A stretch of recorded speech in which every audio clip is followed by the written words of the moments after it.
Whether you're a skeptic or a believer, join me, Rob McConnell, as together we'll investigate the world of the paranormal and the science of parapsychology here on the X-Zone Radio TV show on XZBN and the X-Zone TV channel on Simul TV.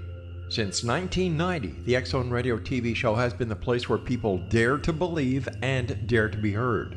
Together, we'll investigate UFOs, aliens, ghosts, Bigfoot, psychic phenomena, lake monsters, conspiracy theories, government cover-ups, the truth embargo, alien abductions, ESP, haunted locations from around the world, and so much more.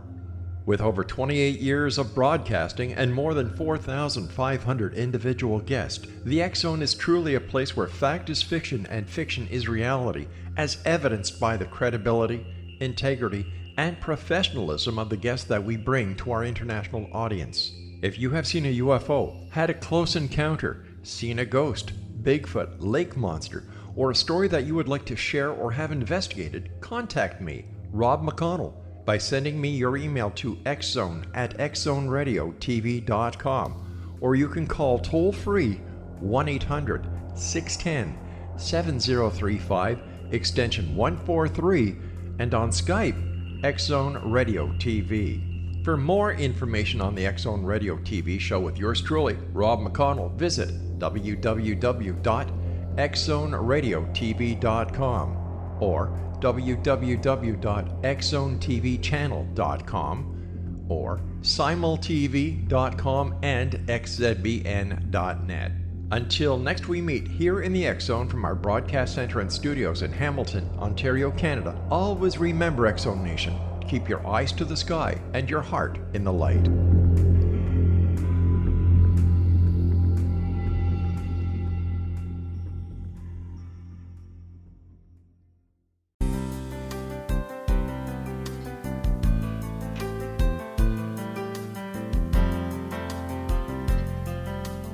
Welcome to Mission Evolution Radio Show with Gwilda Wiyaka, bringing together today's leading experts to uncover ever-deepening spiritual truths and the latest scientific developments in support of the evolution of humankind. For more information on Mission Evolution Radio with Gwilda Wiyaka, visit www.missionevolution.org. And now, here's the host of Mission Evolution, Miss Gwilda Wiyaka. Hello, dear friends. This is Mission Evolution Radio Show, where we share innovative thoughts with the day's leading scientific and esoteric experts, supporting the path to unity and enlightenment. I'm Gwilda Wiyaka. This hour we'll be exploring awareness, coming out of the darkness and into the light. Evolution is a process of waking up to greater levels of reality. Waking up requires we become mindful of where we are unconscious or asleep to what is. As we enter the Aquarian age and more expansive frequencies, the light is available for us to see more than in times past, if we open our eyes and are willing to look. This is not as easy as it may sound. In effect, we've been asleep for generations upon generations. Unconsciousness and limited perception of reality has become embedded into our own, not only our belief systems, but into our very DNA. In addition, like a frozen limb coming back to life, the process of waking up can be a painful one. Waking up results in the awareness of the heartlessness imbuing our world and our unwitting participation in it.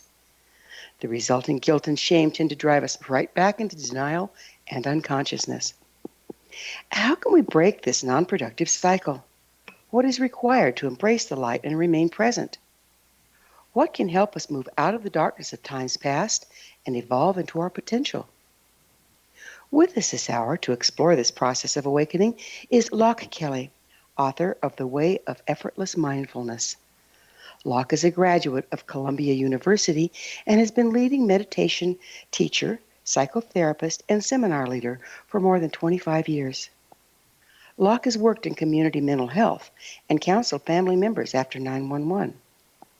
Founder of the nonprofit Open Heart Awareness Institute, Loch collaborates with neuroscientists at Yale, the University of Pennsylvania, and NYU to study how awareness training can enhance compassion and well-being. His website, lochkelly.org. Loch, thanks for joining us on Mission Evolution. Thank you so much, Gwilda. It's great to be here with you. What degree did you get at Columbia? So I've got a double master's degree. One is a master's in clinical social work, and the other was a master in divinity in psychology and spirituality from Union Theological. How did you become interested in mindfulness? I think, if we all look back at our childhoods, we feel those times when we've been mindless. And for me, I started to feel that there was something that opened up in my life when I accessed a certain kind of awareness. And interestingly, for me, it often would happen when I would play sports.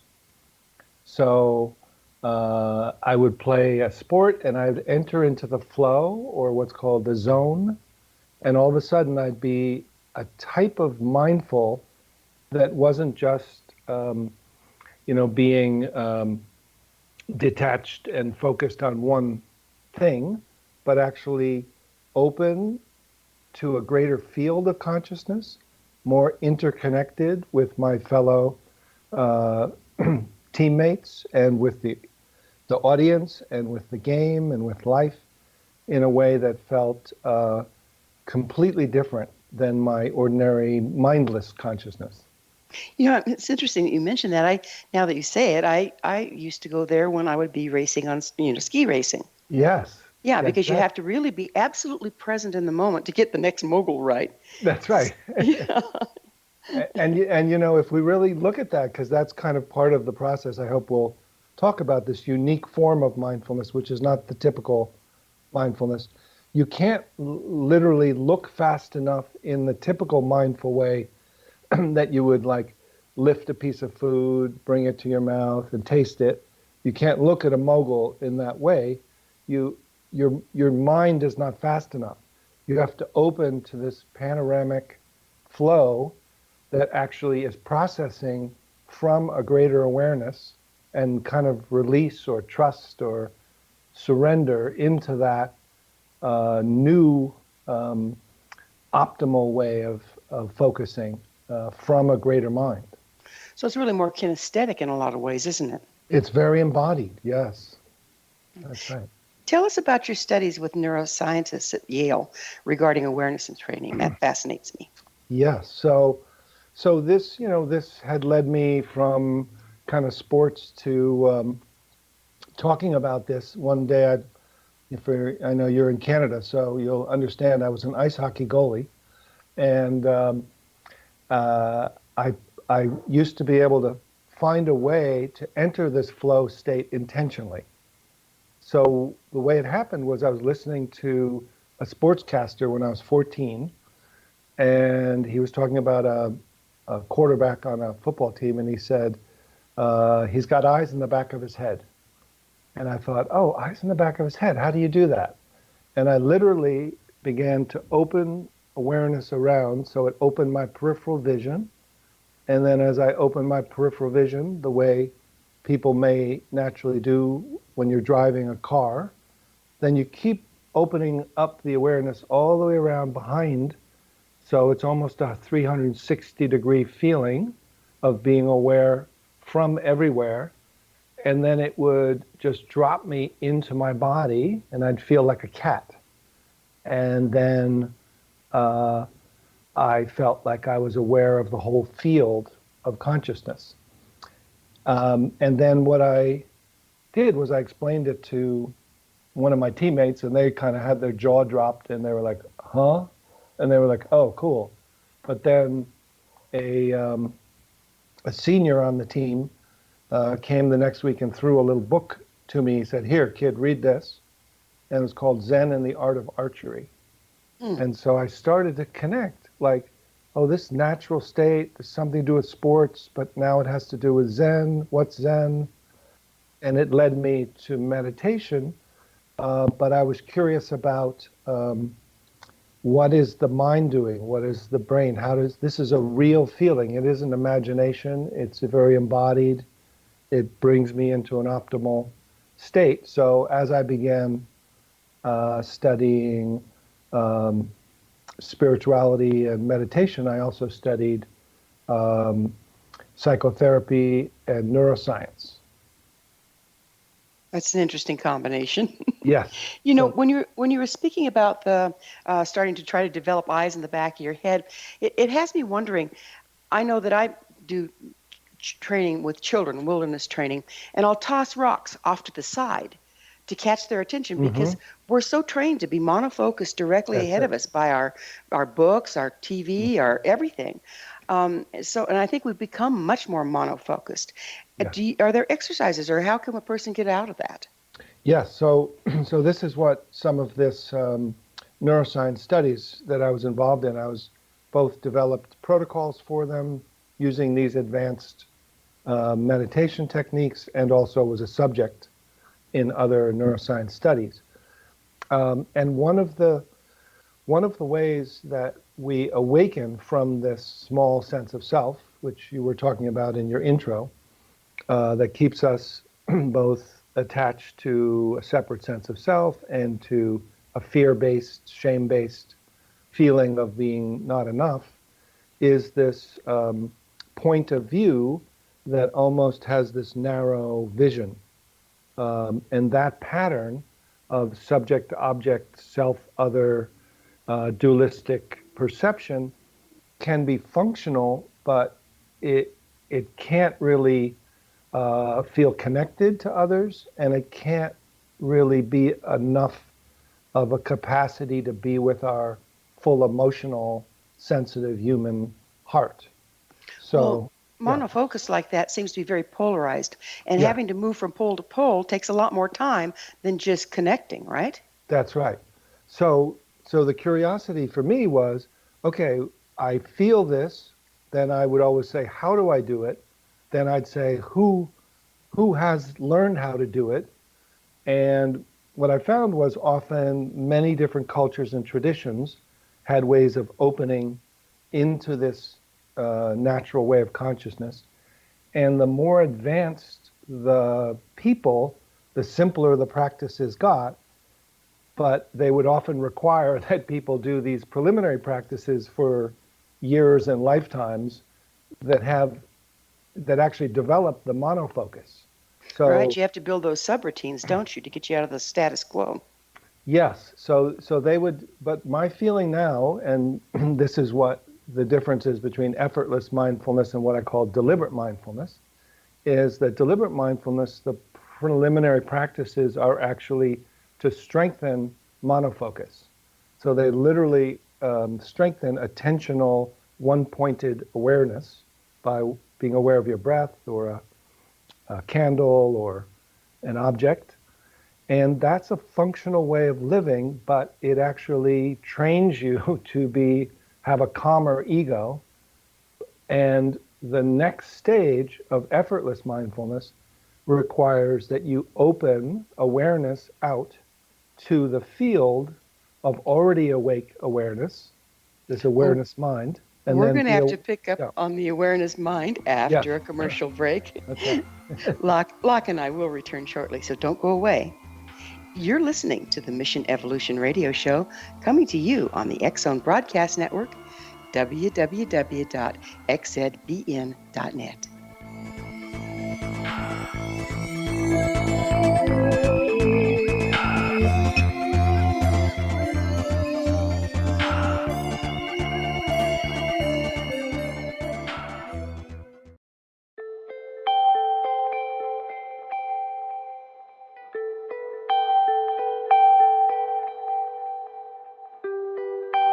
It's hard to listen to the news without realizing we're living in volatile, unprecedented times. Yet never has there been such an opportunity to transform the human condition. As old structures fail, where can we find the guidance to co-create a better way? Find Your Path Home is an ever-evolving, leading-edge information, education, and healing resource center designed to support and guide you on your path to unity and enlightenment. Based on sound principles employed by shaman worldwide, we provide techniques that can support you through the current transitions, offering online shamanic classes, international long-distance shamanic healing sessions, complimentary Mission Evolution radio episodes and Stairway to Heaven TV vignettes, seminars, retreats, and much more. All of this can be found on findyourpathhome.com. So I was watching the X Zone TV channel last night when I was abducted by aliens, and they kept repeating to me over and over again, simultv.com, simultv.com. What's simultv.com? That's what I asked them. They had it written on the side of their UFO. How do you spell that? UFO. No, I mean simultv.com. simultv.com. simultv.com. Right. simultv.com. Interesting that you were abducted by aliens in a simultv.com UFO last night. Oh, yeah? Yeah. Now that you mention it, I remember now last night I was awakened from a deep sleep. My great-grandmother was standing there. She said she'd come from the hereafter to tell me about simultv.com. She even spelled it out for me. simultv.com, sonny boy. simultv.com. simultv.com, sonny boy. Wow. Yeah. Guys, you'll never guess what my psychic guru just told me. simultv.com. Exactly. Are you guys psychic too? Of course. We all know about simultv.com. simultv.com.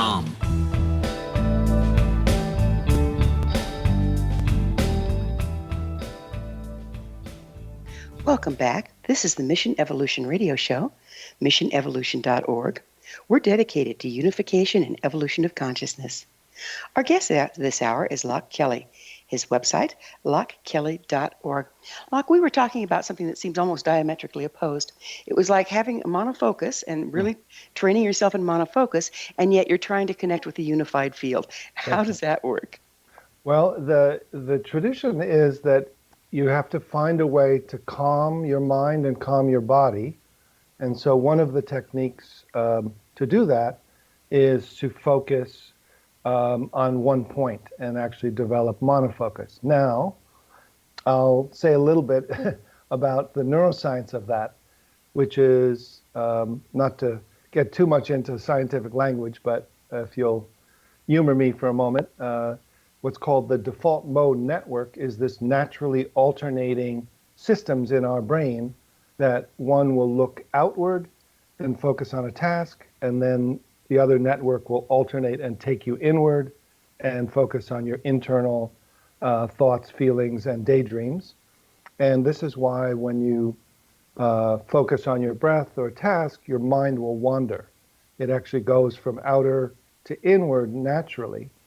And what happens is that we found in the neuroscience is when you do monofocus, you repress the inner world and you turn on or hyper hold the outer task mode, and this will calm you down and give you relief like a nap or a deep sleep, but you can't function this way. So as soon as you walk out of a meditation retreat, as many of you will know, within an hour or a day or a week, you're back to that alternating distracted rhythm and say, oh my God, when do I get to go back and have another retreat? So the open awareness, the awake awareness-based knowing, actually balances internal and external default mode network. So you literally feel that you're aware from this awareness-based mind of inner and outer. So it's like a seamless, interconnected field, and you can be aware of what you're feeling inside. You can be aware of the task or ski the moguls outside. And so this is the new evolution of consciousness, is this upgrade. And the amazing thing and the important thing is it's already installed, pre-installed within us, and we just have to learn to access it. So I'm still a little unclear on this. So you're going back and forth between awareness inward and awareness outward. That's right. And the goal is to become simultaneously connected. So how do you get there, and why was that our natural state, and how do we get away from it? Yeah. So it seems to be a developmental or evolutionary state. It's just like the kids that you're training in order to go from a baby that is, whose awareness is all over the place, to focus on, here, hold this rattle, that's the oven, don't touch the oven, that's a green light and that's a red light, don't cross the street. You have to develop from no focus to one-pointed focus in order to individuate and move from a dependent child to an independent child and then adult.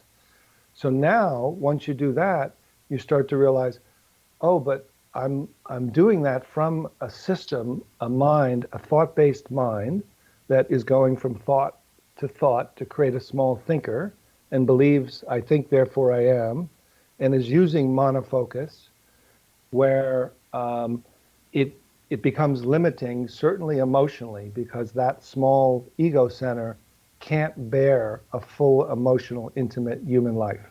It just gets overwhelmed.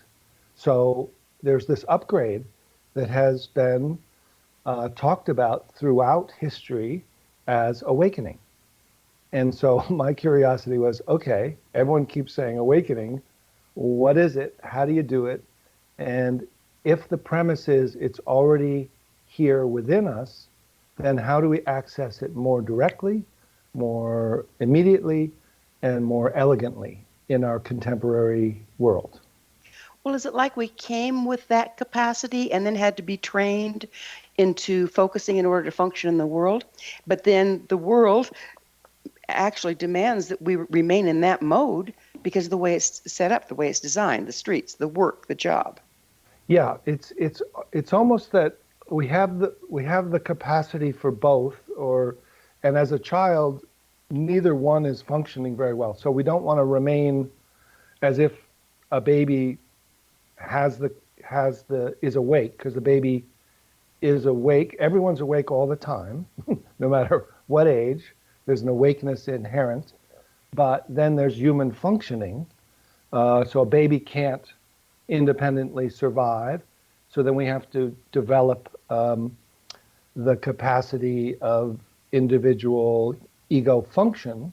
But then what happens is we create an ego identity out of ego function, and we have to then evolve.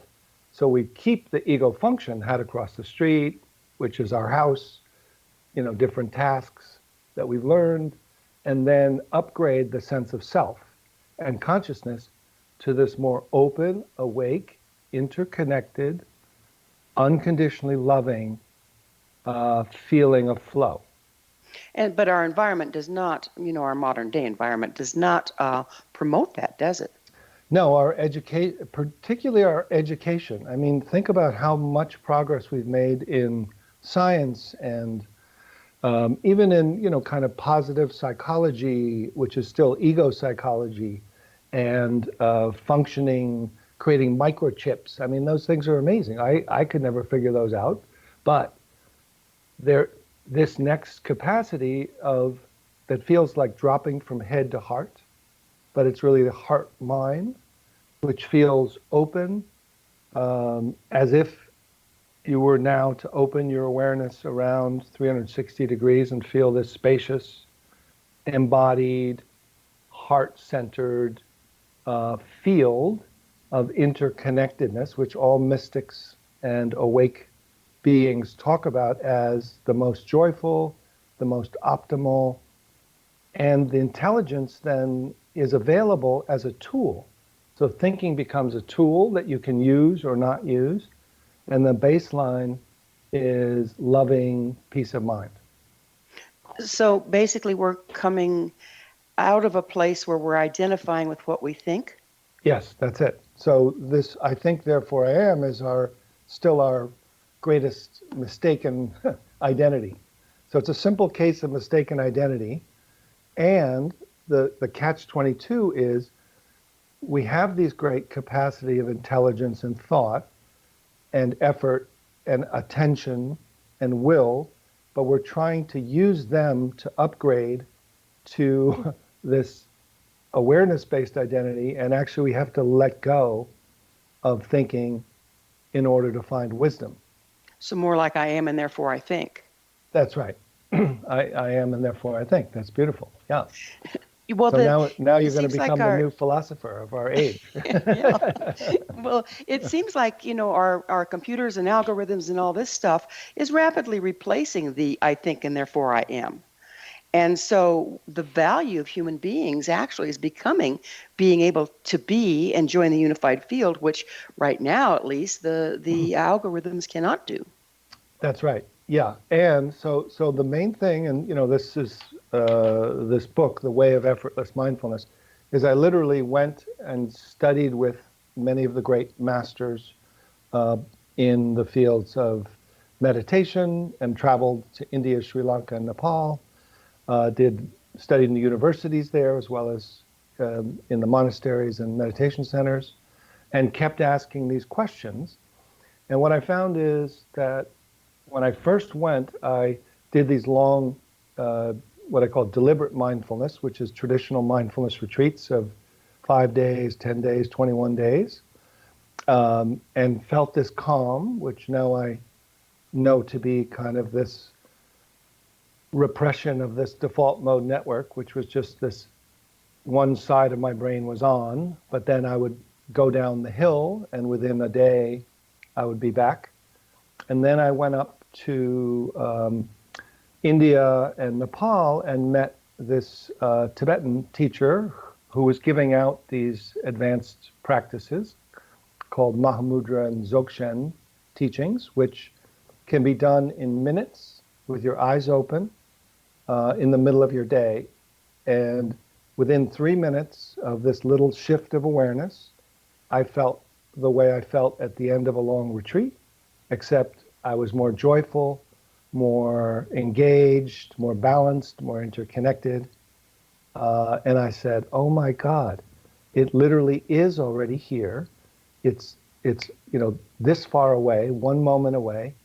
How do I learn this and how do I teach this? And that's basically, I've created these what I call glimpse practices, which are 1 minute to 7 minutes long. And they're designed for different learning types of people. So some people are more kinesthetic, some people are more visuals, auditory. And so I go through these different doorways fairly quickly. And once people learn to do them, they literally can shift from monofocus to interconnected in the middle of their workday on the subway in New York City. Well, fantastic. Well, we're going to have to take another break and talk about this way of switching back and forth. It sounds like a fascinating topic. Locke and I will return to our discussion on the other side of this break, so you stay right there. This is the Mission Evolution Radio Show. We're coming to you on the X-Zone Broadcast Network, www.xzbn.net.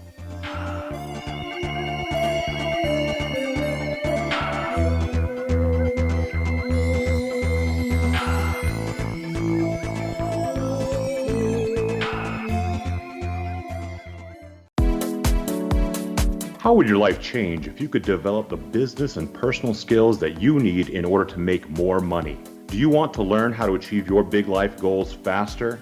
Then go to findhiddenmoney.com and get the Goal for It online course. The course teaches you how you can set and achieve your biggest goals while completely overcoming the roadblocks to your goals so that you can realize your dreams and imagine more success. Go to findhiddenmoney.com.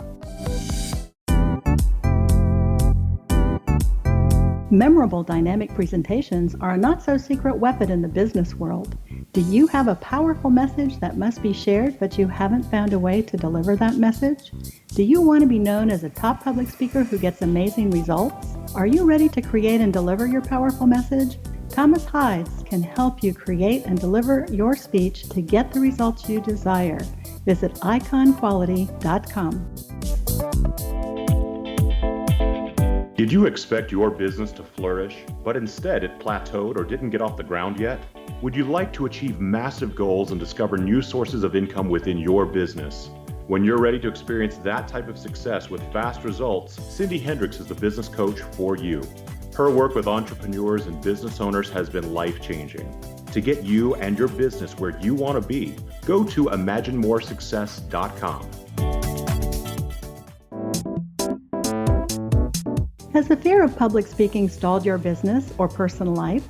What would you give to develop and maintain supreme confidence? Have an invaluable private program to always perform at your best. Imagine how you would feel. You can have all that and so much more today with Thomas Hyde's life-changing course called Number One Fear Unleashed. Visit numberonefear.com and be liberated from your fear of public speaking.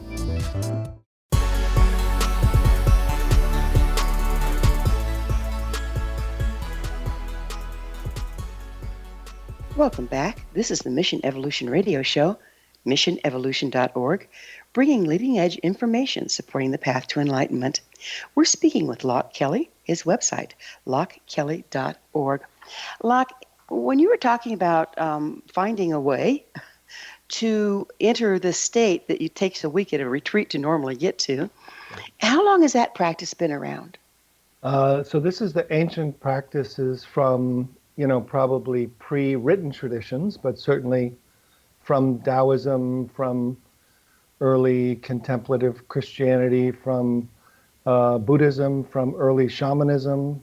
There are ways to, there's an ancient Taoist text that is called the Secret of the Golden Flower that basically says the entire secret is to turn the light of awareness around. And so in some ways, that's the principle, to have awareness drop or open. So rather than you, the doer or the meditator or the thinker, it's literally to start to feel that awareness can return home. Awareness can open up peripherally and open up into the awareness that's already here without your help.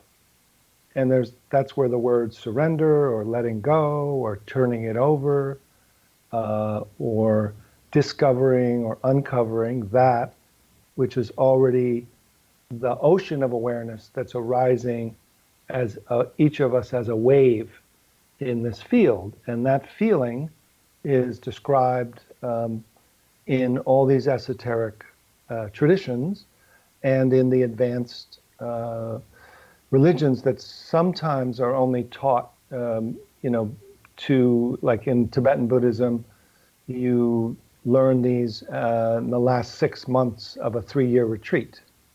But this one teacher who I went to, 30 years ago, said it's time to begin to give these out because it's more important to have people awaken because of the needs of the world.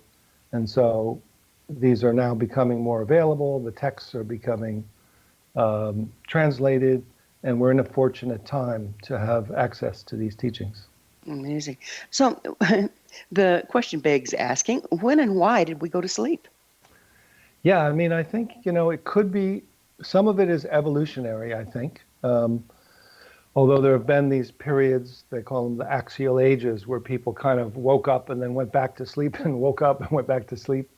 So there's some evolving going on, and I think we can all agree that it seems almost like there's a strong impetus now that we almost have to wake up if we're going to survive.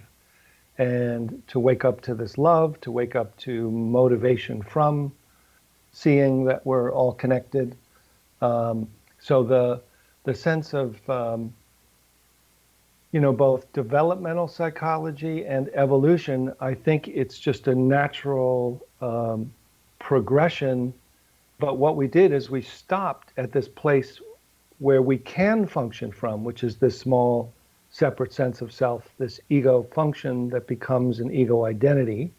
And it feels like there's a little mini me inside of our heads looking out of our eyes. I don't know if anyone can feel that, but that feels like that's us, and that's that mono focuser. And if that little thought-based identity just keeps trying to solve the problem of how do I find happiness? How do I feel connected? How do I find love? It can never find it because it's made of thought, and it's trying to find something it can't access. And so, for instance, if people would just feel that kind of problem solver identity and just take one moment and just be curious if awareness were to open, if you were to ask, what's here now if there's no problem to solve? Yeah, that's a whole different concept, isn't there? Yes. What if everything's okay? What if everything's okay on the level of the primary level, and then from there you can deal with the relative problems? Interesting. Yeah. So it's, I know yeah. we've been talking about this all along, but let's put it in a nutshell. How do Yeah. you define awakening? Yes. So awakening, okay, it's a shift of perception, a shift of knowing, and a shift of identity.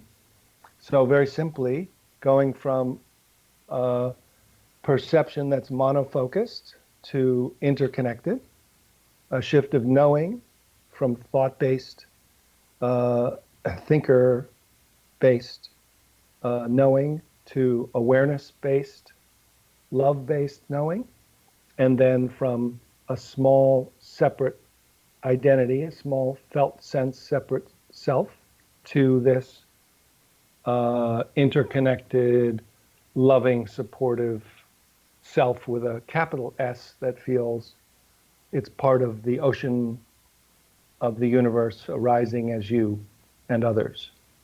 So it's, yeah. What are the greatest challenges of waking up? So the greatest, it's interesting that I'll say that interestingly, I've been studying two things simultaneously, both the awakening traditions and the science. So in the science, both the neuroscience and the psychotherapy, and perhaps your listeners will find this most fascinating, is that this shift into this greater self, which I've been working with a couple other colleagues in the psychotherapy work for the last years, is that people with complex trauma, with severe early ongoing traumatic histories, find that the shift into this self, this bigger sense of self, is the only thing that gives them relief, and actually is the foundation of healing, because they've been trying to use their small sense of self to heal these huge traumas. And so shifting into this huge, loving, supportive sense of what they say, well, that's me. And it's greater than me, but it's me. And then that can be with those parts of themselves which are shame-based, early traumatized, fear-based. And then there's a set of protectors that have been kind of part of this ego center, and then these protectors that have said, well, just keep doing it the way you're doing it. And as soon as you open to the field of awareness, they say, danger, danger, come back. What's going on? You're going out of your mind. You're losing your sense of self. Come back to the old way. So in some ways, it's the habits of the old system which we've developed to have. So the stronger your ego function and ego defenses to feel calm and spiritually centered become the greatest obstacles to letting go to the next stage. This is the thing I've realized. Well, it's about breaking trust, isn't it? Yes, so if you have these traumatic experiences up front, and particularly as a child, it breaks your trust, and then how can you trust life? That's it. So then these protectors develop this ego, managers. I'm just going to get through. This is what I have to do. And then these protectors, well, don't do this and don't do that, and don't let go, and don't open up, and don't feel this interconnectedness, and don't feel the love that you can't trust that. They create a system that if you try to work within that, you can't get beyond that. They're so strong because of the trauma. So working to just have these small glimpses of opening to something greater that has essential trust and is loving and can be with these parts that feel mistrustful, lets them unburden and heal. So it's really, both. It used to be thought that this is only for advanced practitioners and you need to do all this preliminary deliberate mindfulness before you do access your true nature or your awakened consciousness. But what I found is it's necessary and available to everyone. Yeah, I'm kind of running out of time here, right? Right. So have you done any formal studies on this with PTSD? And if Yes. so, were they independent studies, and what'd you find? Yes. So I've worked with a group called Internal Family Systems, and we've done scientifically verified studies with PTSD. I've done studies with pain management, physical pain, and emotional pain, and mental pain.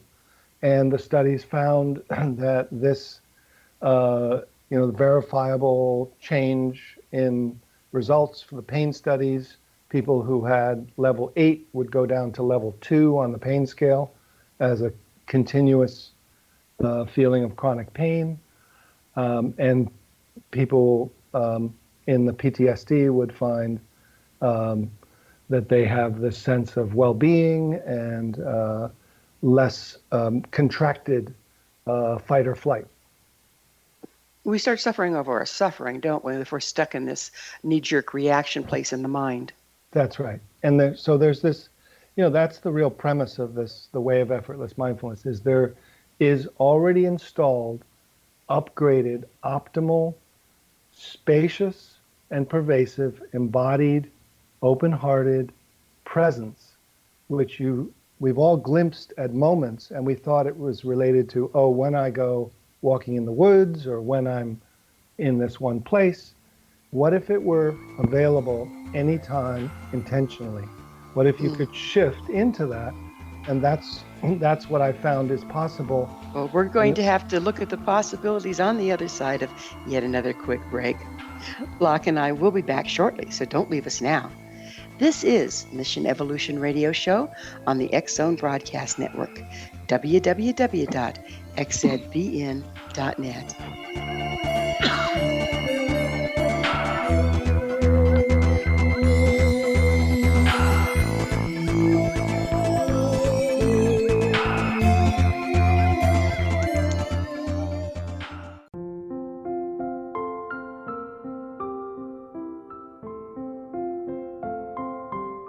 I am Dr. Carl O'Helvey, founder, president of a new cancer foundation focusing on evidence-based physical, mental, and spiritual interventions, including natural cancer cures, prayer, meditation, affirmations, nutrition, and other related holistic cancer prevention and cure modalities. These are used in cancer education, research, and financing care. I ask for your help to continue this important work by donating at www.holisticcancerfoundation.com.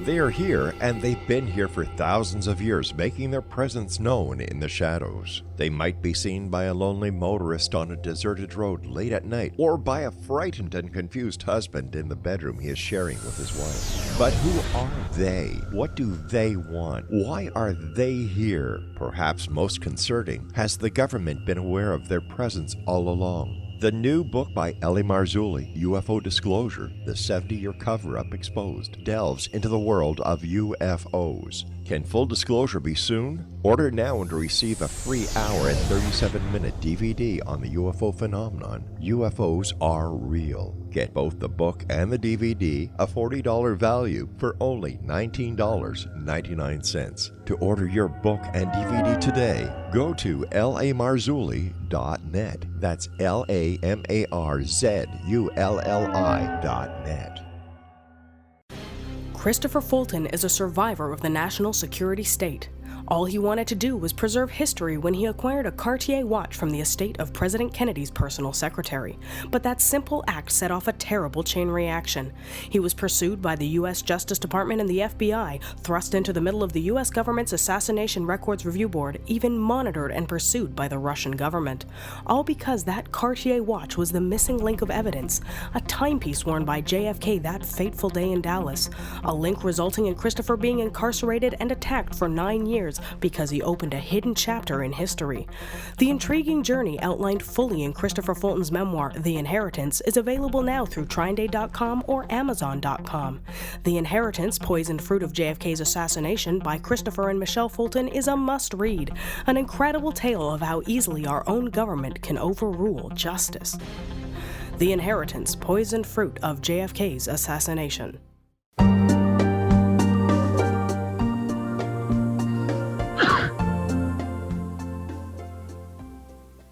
Welcome back. This is Mission Evolution Radio Show, bringing together gifted people of service to the world. To suggest a topic or guest, you can email us at info@missionevolution.org. Our guest this hour is Loch Kelly. His website, lochkelly.org.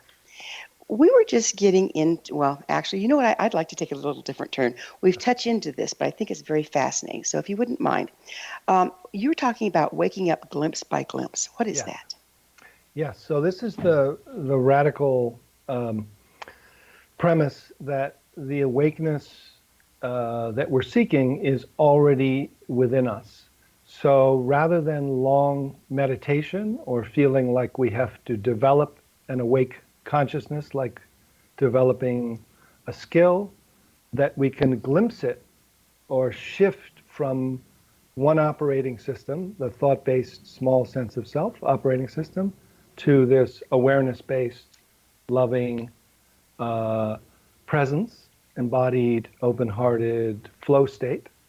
And so glimpsing it is, rather than just calming the mind, we open awareness from its attachment to thinking into awareness all around and within, and then we glimpse who we've always been.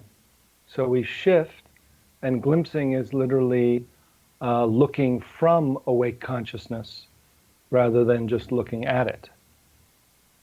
So if for millennia we've had these laborious ways of accessing this unified awareness, if you will, why now is it the glimpse by glimpse method becoming more viable? I feel like it's always been there, but it's often been hidden. And the esoteric part, meaning, what we're doing here is beyond words. So it's very hard to describe it or teach it. So it's been held by certain religions or traditions in a way that you have to go through this, you have to go through that. And then they will teach it later and keep it kind of within their tradition to only a few.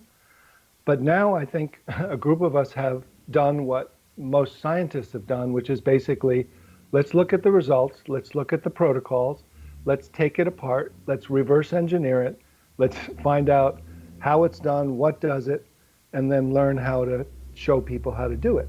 And so the glimpse by glimpse method is done by awareness. So the unique thing, I could even suggest people try this now, is if I were to ask somebody to have a glimpse, and pretty much within an hour and a half, 80% of people in a room walking off the street will report that they've shifted their consciousness.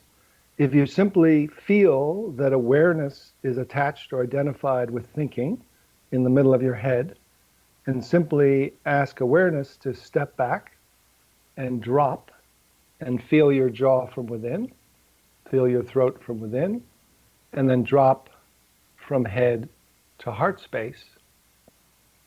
And then feel as if you're aware of your heart space and from your heart space, almost as if you're looking out of the eyes of your heart to this interconnected field that doesn't have to refer to thought, to be wide awake and could respond when needed. So does the Cliff Note method, if you will, does it lose something by shortcutting, or do you get the same way but from a different direction? Yeah, I mean, it's really the essence of it. The fascinating thing is that when you start to look at what's the problem and what's the solution, it's too complex. It's actually much simpler then has, then the need for, there's 12 of these, there's 14 of these, go through 6 of those, sit for, 10 days straight, just watch your breath, So basically it's that we're caught in this operating system that's a small mini me looking out of our eyes, that's thought-based. Awareness is identified or attached. If we have awareness open to the space in the room until we find that boundless, timeless awakeness that's already here, and then we're aware from there back to include internal and external field of awakening, that's pretty much summarizes Taoism, Buddhism, esoteric Christianity, Kabbalah. It shows you the way to awaken is just moving from one habit to another habit. So you work with groups and teach workshops. Have you found that if you're in a group situation and everybody's trying this, that it's stronger and more accessible? Certainly. I mean, a group is always helpful because there's a resonance on the level of energy. So there's always an energetic support.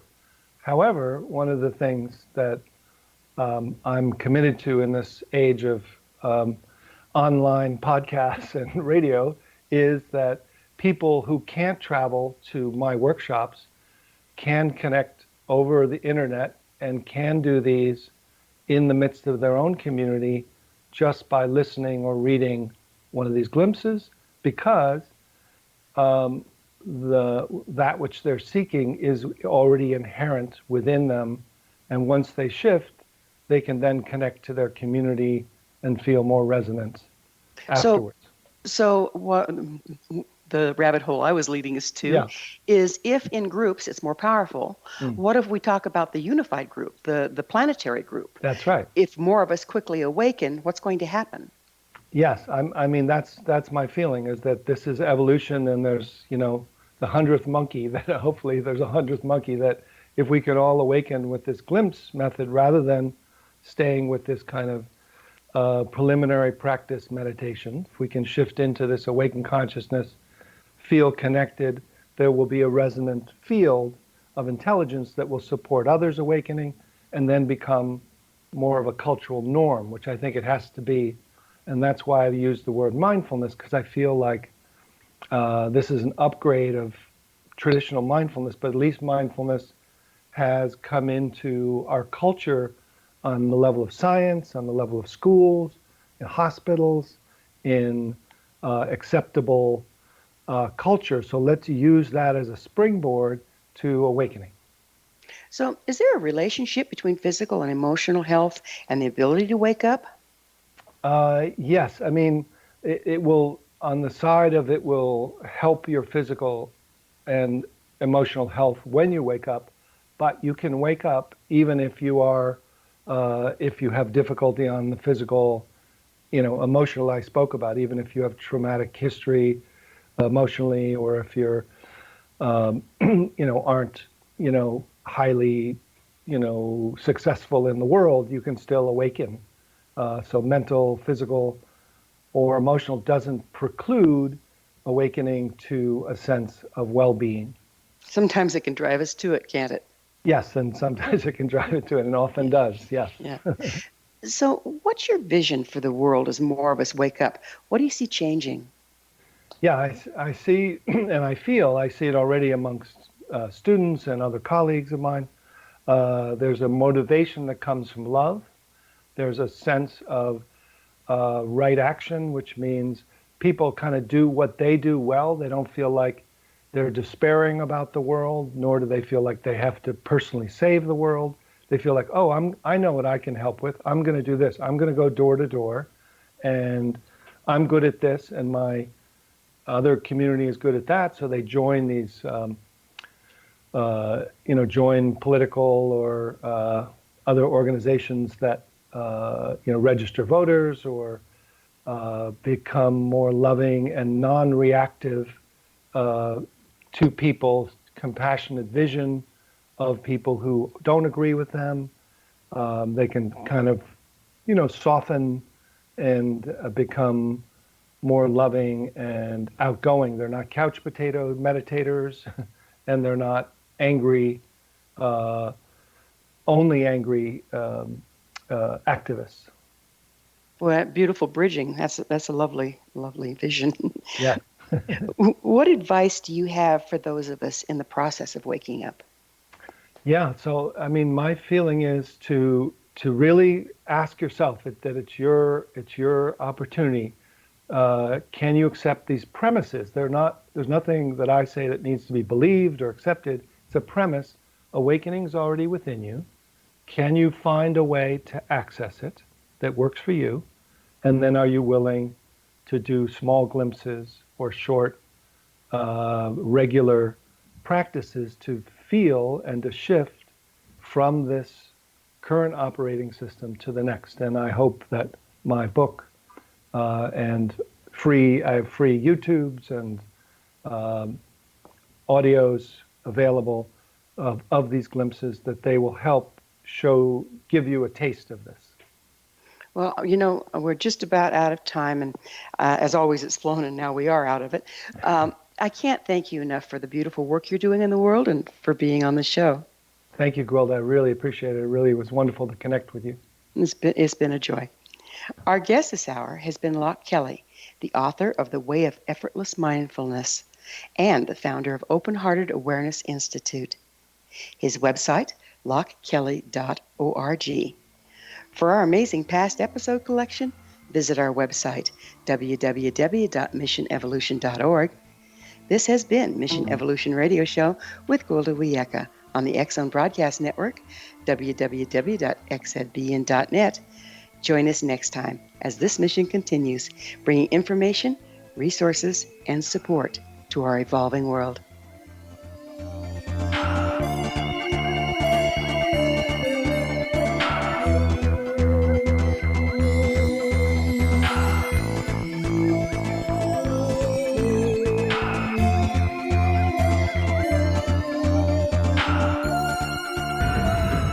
If you are looking for a safe, zero-calorie natural option to the harmful artificial sweeteners on the market today, Just Like Sugar is what you're looking for. Just Like Sugar is a wonderful natural alternative for those health-conscious people who choose a calorie-restricted diet with a great, pure, sweet flavor that tastes just like sugar. Just Like Sugar is a great natural option for people suffering from diabetes and may be useful in restricted diet programs where standard sugars are not allowed and does not cause a laxative effect of some other sweeteners.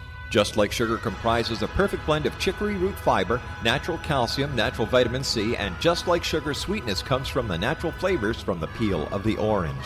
Just Like Sugar is a natural alternative to harmful artificial sweeteners and will change the way that you believe all natural sweetener products taste.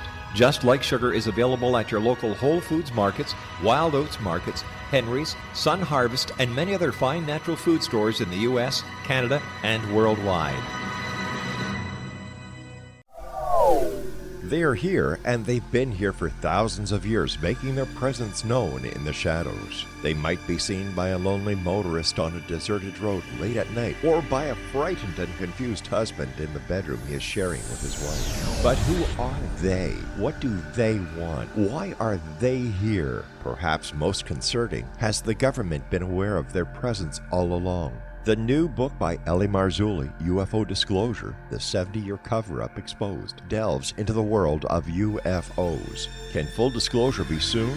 Order now and receive a free hour and 37-minute DVD on the UFO phenomenon. UFOs are real. Get both the book and the DVD, a $40 value, for only $19.99. To order your book and DVD today, go to lamarzulli.net. That's LAMARZULLI.net.